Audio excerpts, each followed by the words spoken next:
नमस्कार। आज हम जानेंगे कि इंडियन मदर के बारे में। तो डिफरेंस क्या है कि वेस्टर्न मदर और इंडियन मदर में। जैसे कि इंडिया में मदर को एक गॉडेस का दर्जा दिया गया है, मतलब देवी का दर्जा दिया गया है। तो इसके बारे में हम जानेंगे और इसमें क्या साइंटिफिक है, मतलब ये किस साइंस पे बेस्ड है कि नहीं, इसको इस चीज़ से भी जानेंगे। तो सर प्लीज़ आप बताएं। धन्यवाद। आज का विषय बहुत ही गूढ़ विषय है और बेसिकली ये जो मातृशक्ति है, जो देवी शक्ति है, मातृशक्ति के ऊपर है। जब मैं पीजी होम लंदन से कर रहा था तो उस समय मेरा टॉपिक था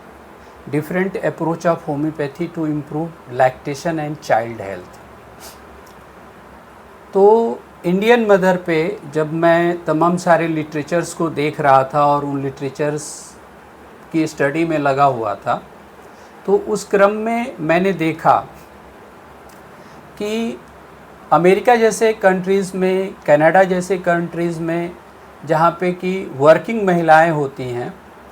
तो वहाँ पे बड़े पैमाने पे लैक्टेशन होम्स होते हैं। बेसिकली लैक्टेशन होम्स में होता क्या है कि जो भी वर्किंग मदर होती हैं वो माएँ लैक्टेशन होम्स में जाती हैं, वहाँ पे अपने बच्चे को एडमिट कर देती हैं और जो वहाँ पे केयर टेकर्स होते हैं उनके अंतर्गत। और हर किसी बच्चों में या मदर्स का अपना एक जीआई टैग बना होता है और वहाँ पे वो बच्चे एडमिट रहते हैं और माँ जो आर्टिफिशियल मैकेनिज़्म होता है, आर्टिफिशियल मैकेनिज़्म से मिल्क पाउड किया जाता है, मिल्क को एक बॉटल में कलेक्ट कर लिया जाता है और वो मिल्क उस बच्चे के साथ रख दिया जाता है और अपनी ही माँ का दूध बच्चे को पिलाया जाता है। असल में इस विषय को यहाँ डिस्कस करने का मतलब क्या है, इसका मेन उद्देश्य ये है कि जब मैं अपने शोध के विषय पे काम कर रहा था तो उसमें मैंने एक जगह देखा कि वास्तव में जो लैक्टेशन का जो पूरा प्रोसेस है वो प्रोसेस क्या है, उस प्रोसेस का हमारे ऊपर प्रभाव क्या पड़ता है, एक बॉन्डिंग कैसे बनती है। इसमें जब हम पीडियाट्रिक्स की बुक में पढ़ते हैं और देखते हैं कि जो भी बच्चा जैसे ही जब माँ का दूध पीने के लिए सबसे पहले जब एक तो उसके मन में भाव आता है, जैसे भूख लगता है, बच्चा रोता है, और तो उस समय माँ के अंदर एक टेलीपैथिक संवेदना पहुँचती है, तो जिससे माँ को ऐसा महसूस होता है कि शायद मेरा बच्चा भूखा है। दूसरा, जब माँ बच्चे को फीड कराती है तो बच्चा जैसे ही अपने मसूड़ों से निपल्स को प्रेस करता है तो उस समय एक प्रकार से सकलिंग रिफ्लेक्स होता है, जिसको हम मेडिकल की भाषा में सकलिंग रिफ्लेक्स बोलते हैं। और सकलिंग रिफ्लेक्स होता है, सकलिंग रिफ्लेक्स में सबसे पहला जो एक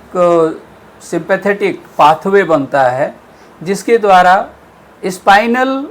पाथवे के थ्रू हाइपोथैलेमस को एक मैसेज जाता है और हाइपोथैलेमस वो मैसेज को कन्वे करता है पिट्यूटरी को, और पिट्यूटरी के द्वारा एक हार्मोन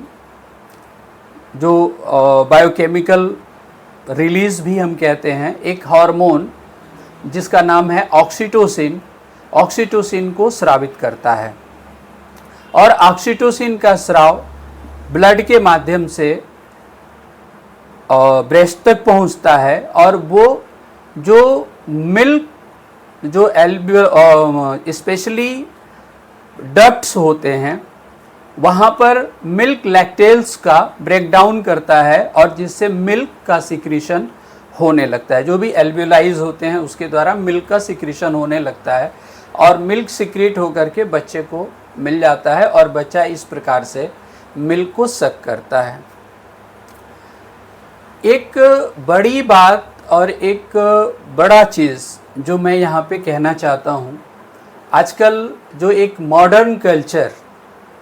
आया हुआ है, उस मॉडर्न कल्चर में देखा ये जा रहा है कि मैक्सिमम महिलाएं फीडिंग को अवॉइड कर रही हैं। उनके मन में एक बात रहती है कि अगर हम फीड कराएंगे तो इससे हमारी ब्यूटी चली जाएगी, या इस तरह की भ्रांत धारणाएं उनके मन में रहती है। यहाँ पे मैं ये कहना चाहूँगा कि ये सिर्फ भ्रांत अवधारणा है, ऐसा कभी सोचना भी नहीं चाहिए, क्योंकि प्रेगनेंसी के टाइम में by God gift, by gift of nature, एक महिला का वजन लगभग 4 किलो बढ़ जाता है, जो कि एक फैट डिपोजिशन होता है, एडिपोज टिश्यूज डिपॉजिट हो जाते हैं, जो जिनका पर्पस ही यही होता है कि at the time of lactation जब महिला फीड कराती है तो वो टिश्यूज, एडिपोज टिश्यूज, वो फैट्स डिज़ोल्व होते हैं और मिल्क का फॉर्मेशन करते हैं, और वो मिल्क बच्चे को मिलता है। अब यहाँ पे 2 लाभ होता है, जो एकदम प्रत्यक्ष लाभ है कि पहला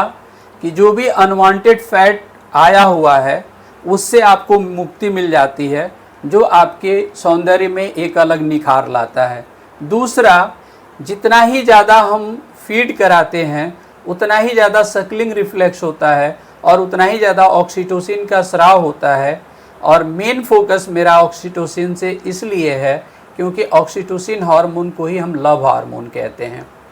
अर्थात जो माताएं जितने ही